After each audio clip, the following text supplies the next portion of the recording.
Langit sore tampak keruh, mendung menggantung seperti selimut kelabu yang menekan bumi. Angin berhembus pelan, menyelusup di antara dedaunan hutan. Di tengah rerimbunan pohon pinus dan mahoni, 5 remaja berjalan menyusuri jalur kecil tak beraspal, penuh semak dan akar besar yang menjalar seperti tangan mencengkeram tanah. Raka berjalan paling depan, mengenakan tas carrier besar dan memegang kompas. Di belakangnya ada Dimas dengan kamera tergantung di leher. Naya, Ayu, dan Farel menyusul sambil saling bercanda ringan, walau napas mereka mulai tersengal karena perjalanan yang lebih panjang dari perkiraan.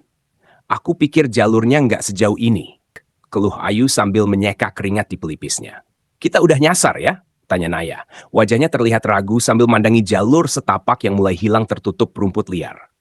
Enggak, harusnya kita tinggal lewat punggungan bukit ini. Terus nanti ketemu jalan kampung kecil, baru ke pos pendakian sisi selatan. Cuma, ya mungkin kompas ini agak ngaco dikit, jawab Raka setengah bercanda. Farel meneguk air dari botolnya lalu berkata, air tinggal segini. Bekal juga udah menipis. Ini baru hari kedua loh. Dimas mengangkat kamera, memotret langit yang berubah kejinggaan, lalu bergumam, kita harus cari tempat bermalam. Nggak lucu kalau gelap-gelapan di hutan. Ayu tiba-tiba berhenti.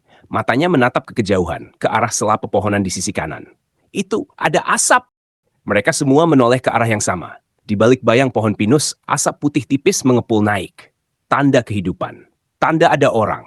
Wah, bener. Mungkin itu perkampungan warga, ucap Raka bersemangat. Ya udah, kita ke sana aja. Bisa numpang ngisi air atau tanya arah, timpal Naya cepat. Kelima remaja itu mulai menuruni bukit kecil, menembus semak dan semilir angin yang kini makin dingin. Setelah 15 menit berjalan menurun, akhirnya mereka melihatnya. Sebuah gapura tua berdiri miring, hampir roboh di telan semak dan waktu. Di atas gapura itu tertulis samar. Selamat datang di Padukuhan Giriayu. Gapura itu dihiasi ornamen ukiran khas Jawa, sudah ditumbuhi lumut tebal. Daun kering menumpuk di jalan masuk desa. Tak ada suara ayam, tak ada teriakan anak kecil, tak ada tanda-tanda kehidupan. Giriayu, bisik Farel pelan. Pernah dengar? Tanya Dimas. Kayak familiar. Tapi lupa, jawab Raka lirih. Pandangannya menyapu rumah-rumah kayu yang berjejer rapi tapi kosong. Banyak yang kusam, jendelanya terbuka tertiup angin. Namun anehnya, semuanya bersih. Sepi banget, tapi kok nggak kayak desa yang udah ditinggal? Ayu berbisik. Naya mengangguk pelan. Iya, lihat deh tuh, sapunya masih di depan pintu. Kayak abis dipakai. Mereka mulai melangkah masuk ke Padukuhan Giriayu. Derap kaki mereka bergema lembut di jalan tanah yang berlumut. Satu persatu rumah mereka lewati. Sunyi. Hanya suara dedaunan berdesir. Tiba-tiba, angin berhembus lebih kencang, membawa aroma harum yang aneh, seperti dupa bercampur wangi bunga kenanga. Ayu spontan merinding. Aku nggak suka ini, sumpah, katanya pelan. Tapi Raka menenangkan. Udah, tenang aja. Kita numpang istirahat aja sebentar, terus besok pagi lanjut lagi. Mereka memutuskan masuk ke sebuah rumah panggung kecil di tepi padukuhan. Bersih. Ada tikar digelar, ada teko air, bahkan ada 2 cangkir bersih di meja. Seolah ada yang baru saja meninggalkannya. Dan saat itulah, lonceng kecil terdengar berbunyi dari kejauhan. Pelan, berdentang 3 kali. Malam mulai datang, gumam Farel. Tak satu pun dari mereka sadar bahwa Padukuhan Giriayu mulai membuka kembali pintunya untuk dunia lain.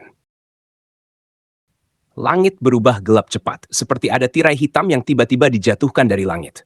Suara jangkrik dan serangga malam mulai terdengar. Namun entah mengapa, di Giriayu, suara-suara itu terdengar terlalu nyaring, seolah tak alami.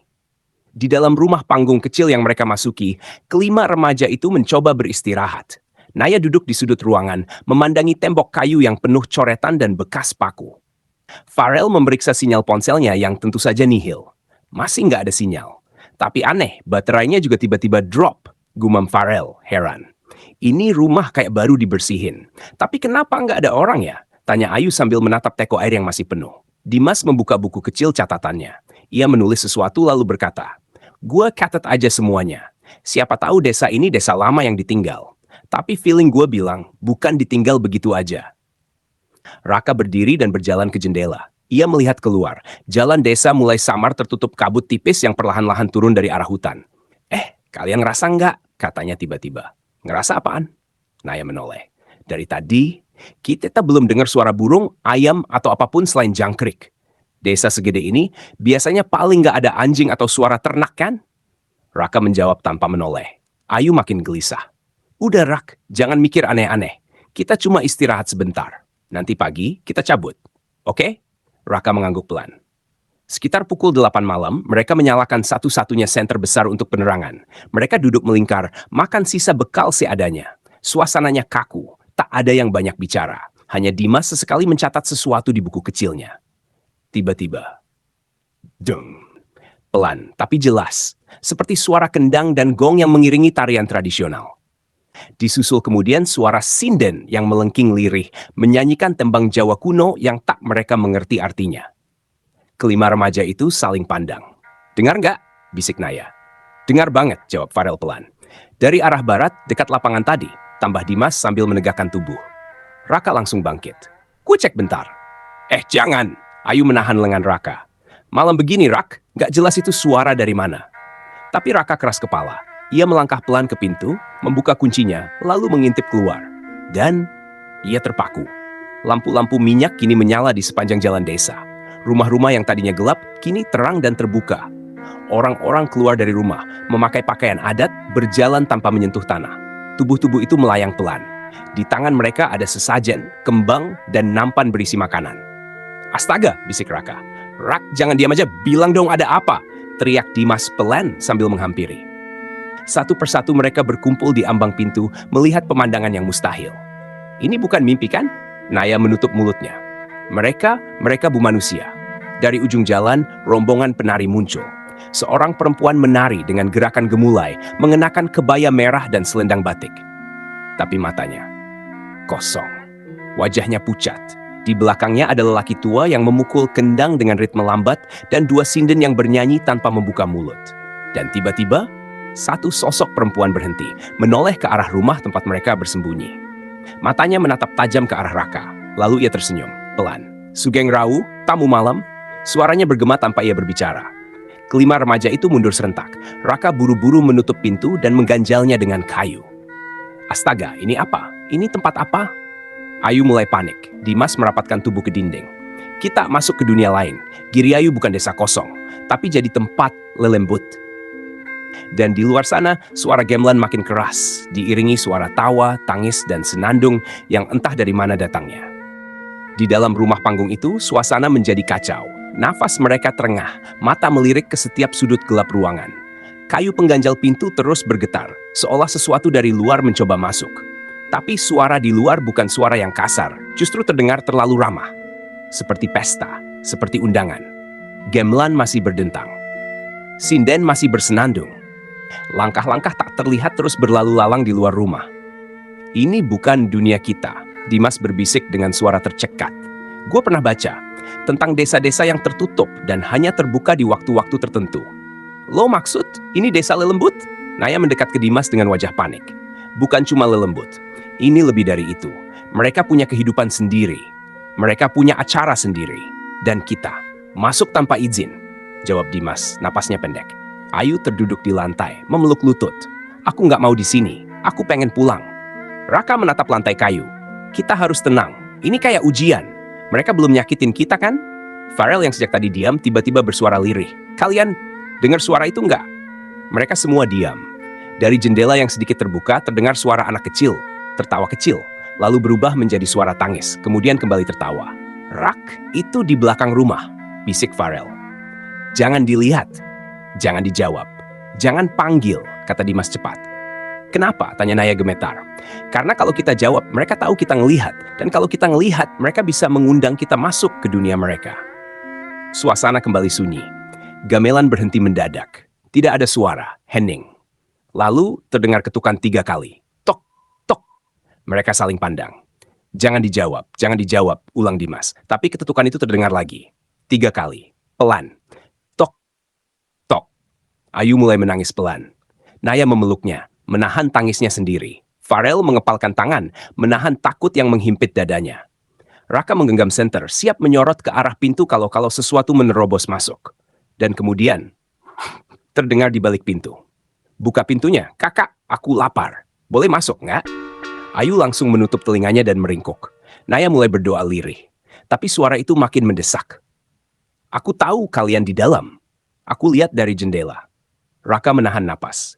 Pandangannya mengarah ke jendela sebelah kanan. Dan Ada mata sebelah besar, tak berkedip, menatap dari balik celah. Ya Allah. Raka terlonjak mundur, membuat senter terjatuh. Ruangan menjadi gelap. Aku masuk ya. Suara itu hilang. Mereka semua membeku. Henning kembali menyelimuti. Sampai suara gong besar terdengar dari tengah desa. Gamelan kembali berbunyi. Kali ini lebih keras, lebih cepat. Suara sinden berubah menjadi jeritan menggema. Raka mengambil senter dengan tangan gemetar dan menyorot ke arah dinding. Ada bayangan tangan-tangan menempel di dinding, seperti siluet yang bergerak sendiri.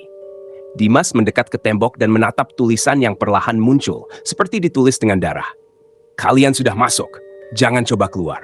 Ayu pingsan. Farel berteriak, kita harus keluar dari desa ini sekarang. Tapi, pintu tak bisa dibuka lagi. Gagangnya panas, seolah ada api yang menahan mereka dari luar. Dan untuk pertama kalinya, kelima remaja itu sadar. Giriayu bukan sekadar desa kosong. Ini adalah jebakan. Dan mereka adalah tamu yang tak akan pernah bisa pulang. Langit malam Giriayu makin pekat, seperti tinta tumpah dari langit menutup segala logika. Di luar, suara gamelan berdentang seperti dalam acara besar. Gong berdentum, kendang dipukul bertempo cepat. Tapi nada-nada itu terlalu kacau, seolah dimainkan oleh tangan-tangan tak terlatih, atau tangan-tangan yang tak hidup lagi. Di dalam rumah, Ayu masih pingsan. Naya mengguncang-guncang tubuhnya pelan. Ayu, bangun dong. Kita butuh kamu. Raka dan Farel mencoba menendang pintu berulang kali, tapi tak bergeming. Gagang pintu yang tadinya panas, kini seperti membeku. Suhu di ruangan menurun drastis. Napas mulai mengepul seperti di tengah gunung. Dimas berdiri kaku, memandangi jendela yang tadi jadi sumber suara. Kini jendela itu terbuka sedikit, dan dari celahnya masuk bau anyir, amis seperti darah basi. Ia maju pelan, dan di bawah jendela ditemukan sebuah topeng dalang. Retak dan bernoda merah gelap di bibirnya. Topeng? Bisik Dimas. Raka mendekat. Topeng siapa itu? Sebelum Dimas menjawab, suara berat dan parau bergema dari luar. Tontonan sudah dimulai. Waktunya kalian jadi bagian dari lakon. Seketika jendela terbuka lebar. Angin kencang menyapu masuk, membawa kabut pekat. Suara gamelan berhenti, hening sesaat, dan dua sosok berdiri di halaman. Satu tinggi besar dengan jubah hitam panjang, dalang. Tangannya menggerakkan boneka wayang dari kulit kerbau. Tapi anehnya wajahnya kosong, tidak punya mata, hidung, atau mulut. Sosok satu lagi, lebih kecil, memakai pakaian pengantin. Tubuhnya seperti mayat, kepalanya hanya separuh. Dari mulutnya yang koyak terdengar suara. Mau pulang? Selesaikan pentasnya dulu. Farel mundur dan berteriak. Apa maksudnya? Kita cuma nyasar. Kita cuma cari tempat berteduh. Dalang itu tak menjawab. Ia terus menggerakkan wayangnya. Tiba-tiba, boneka wayang dimainkan itu menyerupai kelima remaja itu. Ada wayang Farel, Dimas, Raka, Naya, dan Ayu. Naya berbisik. Itu kita, itu dia, dalang itu lagi mainin kita. Kemudian wayang Ayu dijatuhkan. Dan dalam waktu bersamaan, tubuh Ayu yang tadinya pingsan mulai kejang-kejang. Ayu, Raka, dan Naya langsung memegangi tubuh Ayu. Tapi dari mulut Ayu keluar darah hitam, matanya membalik. Dimas panik. Dia kena. Dia lagi dimainkan. Gong berdentum sekali lagi. Dalang itu berbisik, tapi suaranya menembus telinga mereka. Satu sudah kami panggil, tinggal 4 lagi. Naya menangis sambil memeluk Ayu. Tolong, jangan ambil dia. Kita cuma pengen pulang. Wayang kedua diangkat, kali ini wayang Dimas. Dimas langsung berteriak, lari, kita harus keluar dari rumah ini. Tanpa pikir panjang, Farel mendobrak jendela dan berhasil memecahkan satu sisi kayu. Mereka bantu-membantu mengangkat tubuh Ayu keluar lebih dulu. Kabut menyambut mereka seperti lautan hantu yang diam-diam mengawasi. Begitu mereka keluar, rumah itu langsung tertutup kembali sendiri. Raka menoleh ke belakang. Dalang dan pengantin tanpa kepala itu tak lagi ada. Tapi kini, jalan desa Giriayu berubah. Bukan jalan tanah seperti tadi siang. Tapi, panggung panjang berlampu. Seolah desa ini kini adalah arena pementasan raksasa. Dan suara sinden kembali terdengar. Wayang durhaka, lakon pamungkas, tamu yang menolak pentas, akan kami buat jadi penari abadi. Desa Giriayu kini berubah rupa. Kabut tebal menyelimuti setiap jengkal tanah, dan jalannya bukan lagi jalan desa biasa, melainkan panggung besar yang panjang, seperti arena pertunjukan wayang kolosal. Lampu-lampu minyak kuno menggantung di udara, tak bertiang, melayang begitu saja. Di ujung panggung tampak paviliun besar dengan tenda kain putih yang berkibar seperti jubah makhluk tak kasat mata. Ayu dibaringkan di atas rerumputan dekat panggung. Napasnya berat, tubuhnya dingin, tapi dia masih hidup. Farel berdiri menatap ke arah panggung. Ini desa apaan sih? Desa apa ini sebenarnya? Dimas mengenggam rambutnya frustasi. Ini bukan desa manusia lagi, ini udah masuk ke wilayah lelembut. Mereka punya aturan sendiri. Raka menyusul. Aturan apa? Kita udah coba pergi, udah nolak semua, tapi mereka masih ngejar kita. Naya memeluk Ayu erat. Dia belum sadar kalau sampai mereka ambil jiwanya. Tiba-tiba terdengar suara lonceng kecil berdenting. Lalu suara sinden, tapi bukan suara nyanyian. Kali ini seperti bisikan langsung ke kepala mereka. Yang menolak menari akan digantikan. Tapi yang bersedia bisa kembali, tapi tak akan utuh. Tiba-tiba dari balik kabut muncul rombongan penari. Mereka wanita, semuanya memakai kebaya putih. Gerakannya gemulai seperti penari Jawa klasik. Tapi wajah mereka kosong, tak bermata, tak berhidung, hanya mulut robek. Farel menahan muntah. Itu manusia? Dimas menjawab pelan. Bukan, itu penari abadi. Korban yang dulu juga terdampar di sini. Salah satu penari melangkah lebih dekat. Gerakannya halus, tapi kakinya tak menapak tanah. Ia menunjuk ke arah Ayu. Dia sudah terikat. Jika ingin dia kembali, salah satu dari kalian harus menggantikannya. Semua terdiam. Angin bertiup lebih dingin. Raka mengepal tangan. Gua gantian. Asal Ayu selamat. Gila kau.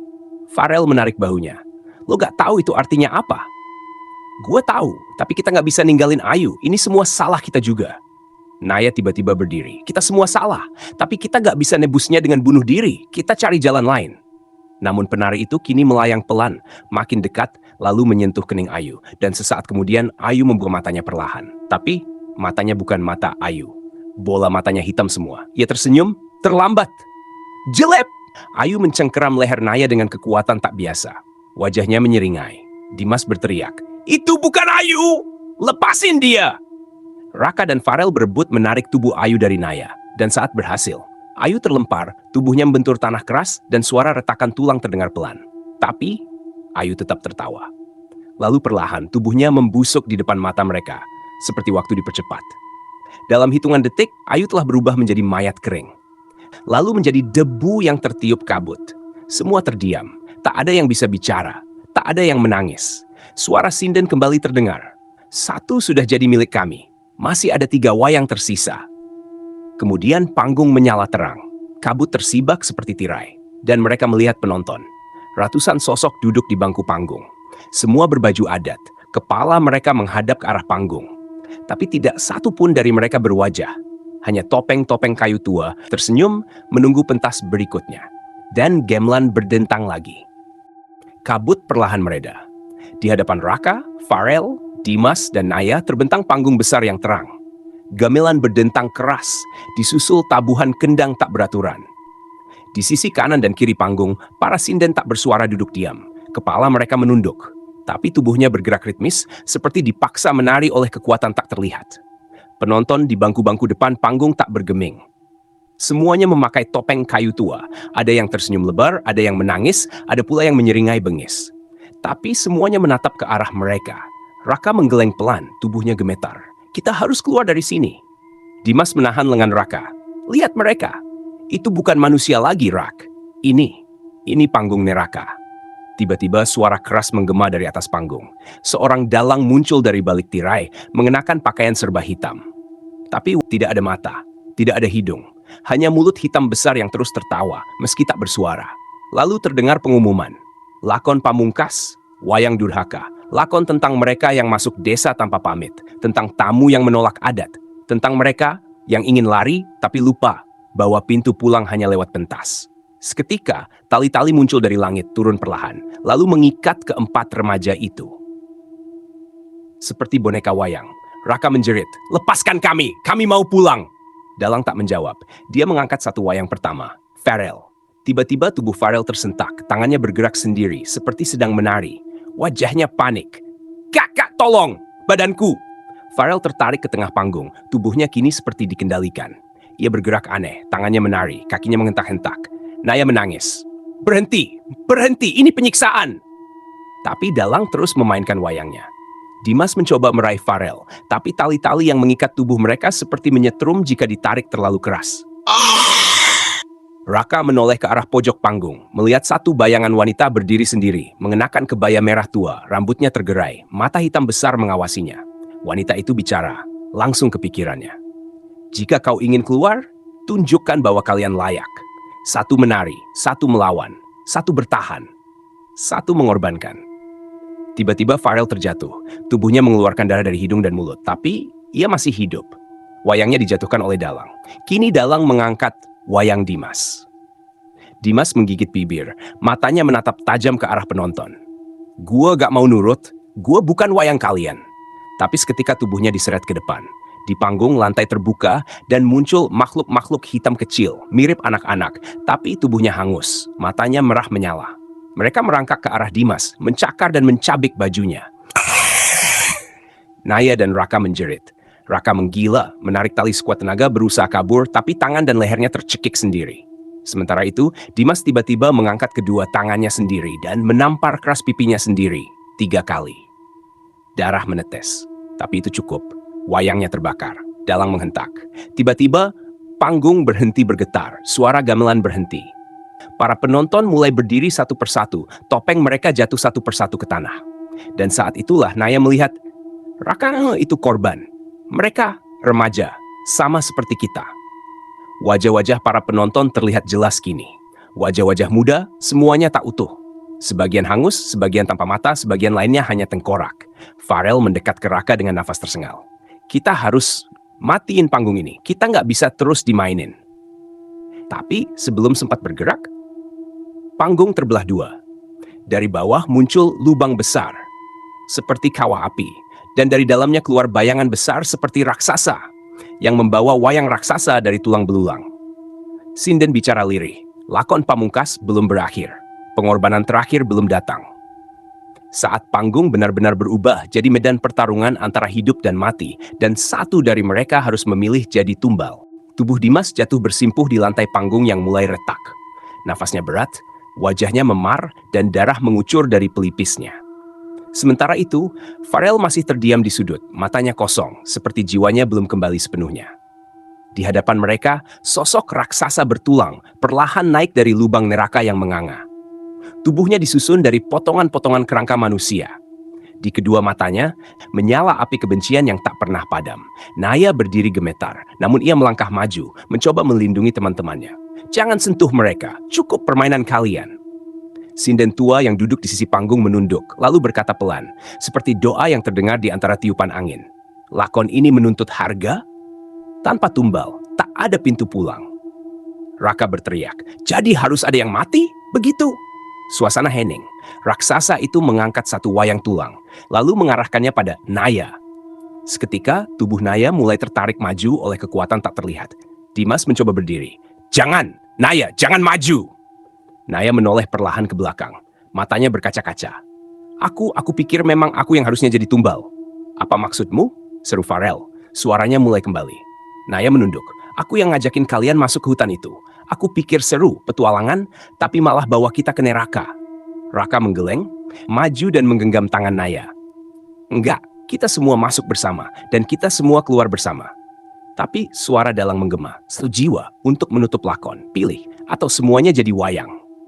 Tiba-tiba Dimas berdiri tertatih, namun matanya penuh ketegasan. Aku yang jadi tumbalnya. Enggak, Farel berdiri. Gua aja, badan gua udah hancur. Lagian gua yang tadi coba paksa buka rumah warga duluan, mungkin ini karma. Berhenti! Raka berteriak. Gak boleh begini caranya. Namun suara raksasa tulang makin menggelegar. Angin panggung bertiup makin kencang. Lampu-lampu aneh di sekitar panggung berjatuhan satu persatu. Seakan waktu makin sempit. Lalu, sebuah suara muncul. Bukan dari mereka. Biarkan aku yang menggantikan mereka. Seseorang berjalan perlahan dari bayang-bayang belakang panggung. Seorang perempuan muda mengenakan kebaya putih lusuh, rambut panjangnya menjuntai basah seperti baru bangkit dari kubur. Wajahnya pucat, namun senyumannya lembut. Namaku Sekar. Aku dulu warga Giriayu. Aku salah satu korban wabah itu. Tapi aku belum tenang karena keluargaku tak sempat aku selamatkan. Kini, biarkan aku menebus semuanya. Aku akan jadi tumbal. Raksasa tulang berhenti menggeram. Tangannya menurunkan wayang. Sinden berdiri dan bersujud ke tanah. Dalang menunduk, lalu berkata lirih. Lakon pamungkas, telah mendapat tumbal yang bersih, maka pintu boleh dibuka. Panggung gemetar. Lalu satu demi satu lampu padam. Wayang raksasa runtuh menjadi abu. Sekar menoleh ke mereka bertiga, tersenyum tipis. Kalian masih punya waktu hidup, pergilah. Dalam hitungan detik, panggung hancur. Suara gamelan digantikan hening yang menyesakkan. Kabut perlahan turun lagi, menyelimuti panggung, dan Sekar menghilang di dalamnya. Tiba-tiba, mereka bertiga terbangun. Di tanah, di luar desa. Di dekat batu penanda bertuliskan, wilayah Giriayu masuk tanpa izin dilarang. Dimas memegang kepalanya. Kita hidup? Raka memandang ke arah hutan yang kini gelap dan tak bersuara. Farel berdiri pelan. Sekar. Naya menghapus air matanya. Dia menyelamatkan kita. Tapi dari kejauhan terdengar suara gamelan yang lirih, seperti masih ada pentas yang belum benar-benar selesai. Langit pagi di tepian hutan Giriayu tampak kelabu. Kabut tipis masih menggantung, seolah belum sepenuhnya rela melepas kepergian mereka. Dimas, Raka, Naya, dan Farel berdiri kaku mengamati batu penanda desa yang kini tampak seperti monumen kematian.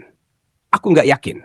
Ini mimpi atau kenyataan, gumam Farel sambil duduk di akar pohon besar. Raka menatap lekat-lekat ke arah jalan tanah yang mengarah keluar dari hutan. Tapi kita hidup, kita keluar. Naya masih memegangi liontin kecil dari kayu yang entah sejak kapan ada di lehernya. Saat disentuh, liontin itu terasa hangat. Di permukaannya ada ukiran halus berbentuk kembang kantil. Ini. Dari Sekar, bisiknya lirih. Dimas berdiri, matanya mengitari hutan. Ayo, kita cari jalan pulang. Kita harus segera keluar dari wilayah ini. Mereka mulai berjalan. Sepanjang perjalanan, suasana terasa ganjil. Burung-burung tidak bersuara, angin hanya berdesir lemah, dan tidak ada satupun binatang yang tampak. Bahkan jejak mereka sebelumnya di tanah seolah menghilang. Setelah sekitar 1 jam berjalan, mereka menemukan jalan aspal kecil. Sebuah truk tua berhenti di kejauhan. Supirnya membuka jendela dan memandangi mereka dengan raut bingung. Heh! Dari mana kalian? Itu daerah Giriayu ya barusan? Teriak pria itu dengan nada khawatir. Iya, Pak, jawab Dimas pelan. Kami semalam nyasar ke sana. Supir itu langsung melompat keluar dari truk dan mendekat. Astagfirullah, kalian masih hidup. Giriayu itu udah ditinggalin sejak bertahun-tahun. Terakhir yang masuk ke sana itu sekelompok pemburu dan cuma salah satu yang keluar. Itu pun hilang ingatan. Wajah Naya memucat. Pak, kita bisa ikut Bapak keluar dari sini? Naik. Cepet, saya antar ke pos jaga aja dulu. Mereka masuk ke truk. Di dalam, suasana makin mencekam saat Farel membuka tasnya. Di dalamnya ada kertas-kertas tua yang tidak ia sadari terbawa. Lembaran lakon wayang bertuliskan aksara Jawa kuno dengan tinta merah kecoklatan. Apa ini? Siapa yang naro? Tanya Farel panik. Dimas mengambil salah satu dan membaca pelan. Lakon Wahyu Sukmagiri. Penutup dari rangkaian pementasan hanya bisa dilanjutkan oleh dalang yang melihat 2 dunia. Raka meraih kertas itu. Jangan dibaca sembarangan, Farel. Tapi sudah terlambat. Lampu di dalam kabin truk tiba-tiba padam sendiri. Radio menyala dengan sendirinya dan terdengar suara gamelan samar, gending, seperti yang mereka dengar di panggung malam itu. Sopir truk menghentikan kendaraan mendadak. Apa ini? Radioku mati bulan lalu. Naya menjerit pelan. Dari kaca spion, tampak bayangan penari berdiri di tengah jalan, diam memandangi mereka dengan senyum lebar tak manusiawi. Farel menunduk, tangan menggenggam kepala. Kita belum selesai ya? Raka menggigit bibirnya menatap lurus ke depan. Lakon belum benar-benar usai, kita bawa bagian dari desa itu bersama kita. Dan di balik mereka, Giriayu belum mengizinkan semuanya berakhir. Setelah perjalanan yang penuh keganjilan, keempat remaja itu akhirnya tiba di sebuah pos jaga kecil di pinggir kota. Petugas berjaga memandangi mereka heran. Wajah mereka lusuh, tubuh mereka penuh luka ringan dan debu, namun sorot mata mereka yang paling mencolok, seperti habis melihat dunia lain. Raka, Dimas, Naya, dan Farel dibawa ke ruang istirahat. Air minum disediakan, dan seorang petugas kesehatan sukarela memeriksa kondisi mereka. Tapi tak satu pun dari mereka benar-benar tenang. Pikiran mereka masih tertinggal di antara kabut Giriayu. Malamnya, mereka menginap di rumah seorang kepala dusun yang ditunjuk pemerintah untuk berjaga atas kawasan sekitar Giriayu. Rumah tua, namun hangat. Namun malam itu, semua berubah. Pukul 2 dini hari, Raka terbangun. Ia mendengar suara kendang pelan dari luar jendela.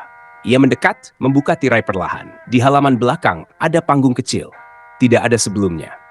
Sekarang berdiri tegak, dihiasi kain batik dan obor kecil. Raka mendekat. Jantungnya berdegup cepat. Di atas panggung itu, duduk sosok dalang tua. Punggungnya membelakangi Raka, namun ia mengangkat satu wayang dari kulit hitam. Lakon dimulai kembali, sang dalang baru harus mewarisi kisah. Atau semua pemainnya dikembalikan pada panggung asal.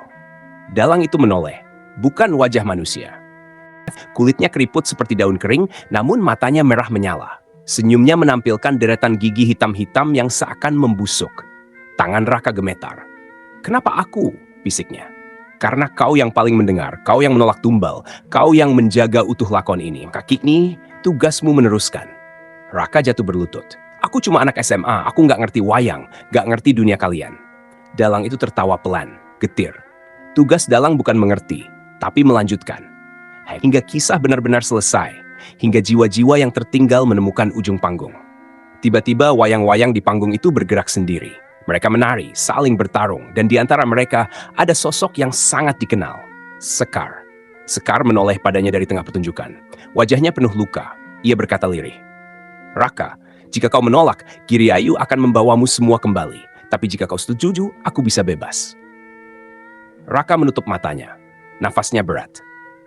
Lalu ia angkat tangannya, menyentuh kotak kayu berisi wayang yang entah sejak kapan ada di depannya. "Apa yang harus kulakukan?" Dalang itu menghilang, dan suara sinden perlahan mulai terdengar dari balik kabut malam. Lakon Sukmagiri telah diturunkan. Kini panggung menunggu sang dalang muda. Di dalam rumah, Dimas, Farel, dan Naya terbangun dengan teriakan. Di dinding kamar mereka, bayangan wayang menari. Dan di luar jendela, panggung itu menyala dalam kabut, menandakan bahwa cerita belum berakhir. Malam itu adalah awal dari sebuah pengulangan, sebuah lakon yang tak pernah selesai. Raka terbangun dalam keadaan duduk, tangannya masih memegang kotak kayu berisi wayang. Namun anehnya, ia tak lagi berada di halaman rumah kepala dusun. Ia duduk di sebuah pendapa tua, diterangi lampu minyak yang menggantung di 4 penjuru ruangan. Di sekelilingnya, puluhan pasang mata menatap, bukan manusia, tapi sosok-sosok dengan wajah abu-abu pucat, mata kosong, dan tubuh yang seolah tertinggal di antara dunia. Salah satu dari mereka melangkah maju, perempuan tua dengan sanggul ketat dan kain lurik. Suaranya serak namun tegas. Sang dalang telah hadir. Lakon Sukmagiri akan dimulai kembali. Tuntaskan sebelum panggung ini menjadi kuburan kalian semua. Raka ingin berteriak, ingin kabur. Tapi kakinya tak bisa digerakkan. Tubuhnya seperti dirantai pada takdir. Tiba-tiba, suara sinden mulai terdengar dari langit-langit. Suara lirih, sendu, menyanyikan tembang Jawa kuno yang membawa hawa dingin menusuk tulang. Sementara itu, di rumah kepala dusun, Dimas, Farel, dan Naya tak bisa tidur. Farel duduk di sudut kamar menatap cermin yang memantulkan bayangan tak masuk akal. Bayangan mereka bertiga, tapi dengan wajah penuh luka dan pakaian khas abad lalu. Dimas mondar-mandir. "Raka mana? Dari tadi dia nggak kelihatan." Naya berdiri dengan cepat. "Aku ngerasa sesuatu narik dia ke panggung itu lagi." Mereka keluar rumah. Dan benar, di kejauhan, kabut menipis menampakkan pendapa tua yang tidak ada di siang hari. Dari dalamnya terdengar alunan gending dan suara wayang dimainkan. "Raka!" panggil Dimas. Tapi yang keluar bukan suara Raka. Dalang sudah bersumpah. Yang masuk ke lakon tak bisa keluar sebelum tirai ditutup. Tiba-tiba sosok tinggi berbaju putih keluar dari pendapa. Wajahnya kosong, namun mulutnya sobek sampai ke pipi. Ia berjalan ke arah mereka, perlahan. Farel mundur. "Kita harus bantu Raka. Tapi gimana caranya?" Naya meraih liontin kayu di lehernya. Ia memejamkan mata, berbisik lirih seolah berbicara pada Sekar. "Kalau aku gantinya, biarkan Raka kembali." Liontin itu mendadak bersinar hangat. Dan sosok Sekar muncul sekejap di belakang Naya. Ia menunduk tersenyum sedih. "Terlalu banyak jiwa yang terikat pada panggung ini. Lakon harus selesai. Tapi bukan kalian yang harus membayar." Lalu Sekar menepuk dada Naya, dan Naya pingsan. Farel menangkap tubuh Naya. "Naya! Naya bangun!" Dimas menatap pendapa yang makin terang. Dari dalam kini terdengar suara Raka. "Lakon ini tentang dendam dan pengorbanan, tapi aku tak mau jadi dalang kematian. Aku akan ubah jalan ceritanya." Seketika itu, angin berhembus kencang, pendapa bergetar, sosok-sosok lelembut berteriak marah. Panggung mulai retak, dan wayang-wayang terbakar oleh api tak terlihat. Suara Sekar terdengar lagi. "Hati-hati Raka, mengubah lakon artinya menentang hukum dunia mereka." Dan dari bawah pendapa, sebuah lubang hitam menganga, menghisap kabut, panggung, dan semua penonton tak kasat mata. Raka terdiam, hanya menatap ke bawah. "Tapi kalau ini satu-satunya cara menyudahi semua, maka aku siap jadi dalang terakhir." Panggung itu kini tak lagi berdiri di bumi. Ia melayang di antara kabut pekat dan langit kelam. Seolah realitas Giriayu berganti menjadi semacam dimensi liminal, tempat di mana dunia hidup dan dunia mati hanya dibatasi oleh bayang-bayang. Raka berdiri sendiri di tengah panggung.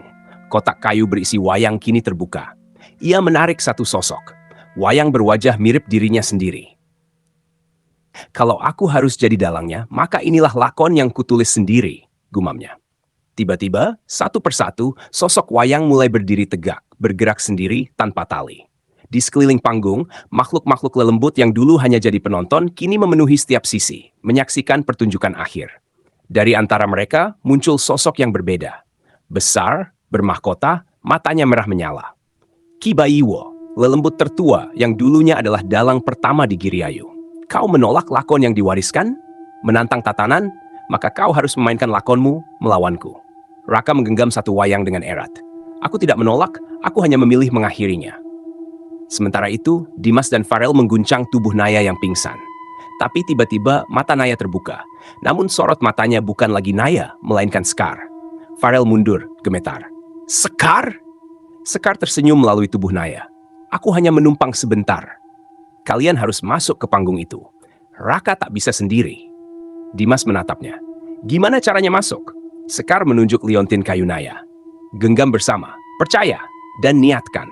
Farel dan Dimas saling menatap, tak ada waktu untuk ragu. Ketika mereka menyentuh liontin itu, tubuh mereka ditarik dalam pusaran kabut. Dalam sekejap, mereka sudah berdiri di sisi panggung, berdampingan dengan Raka. Di atas panggung, Ki Bayiwo mengangkat satu wayang berwujud raksasa. Kalau kau membawa kawanmu, maka ini bukan lakon dalang. Ini perang boneka. Wayang-wayang saling menyerang. Petir menyambar langit buatan. Tanah di bawah panggung terbelah. Farel menarik satu wayang yang mirip dirinya, meski tangannya gemetar. Dimas memegang wayang bersenjatakan tombak. Raka di tengah panggung memandu gerak semuanya. Ini bukan cerita tentang kematian, bukan tentang dendam, tapi tentang pembebasan. Wayang Sekar muncul, tersenyum mengelilingi mereka, melindungi. Ki Bayiwo melolong. Tidak bisa, tidak boleh ada akhir. Lakon ini harus terus dipentaskan, tanpa akhir, tanpa ujung. Dan saat itulah Raka mengangkat satu wayang terakhir. Wayang kosong, tanpa wajah, tanpa nama. Lalu ia tusukkan ke tengah panggung. Inilah wayang pamungkas, sang kosong, yang menutup semua lakon. Tiba-tiba, suara gending berhenti. Penonton lelembut berteriak panik. Kabut tersedot seperti pusaran. Panggung bergetar hebat. Ki Bayiwo berteriak nyaring. Lalu, hancur menjadi debu hitam yang melayang ke udara. Lalu, hilang. Semua wayang jatuh, sunyi. Tak ada musik, tak ada bayangan. Hanya detak jantung mereka bertiga yang tersisa. Lakon ini selesai. Raka menutup kotak wayangnya. Dan saat ia melangkah turun dari panggung, cahaya lembut menyelimuti mereka bertiga. Di kejauhan, Sekar berdiri mengenakan kebaya putih. Ia tersenyum. Perlahan, tubuhnya berubah menjadi cahaya, lalu menghilang bersama kabut terakhir dari Giriayu.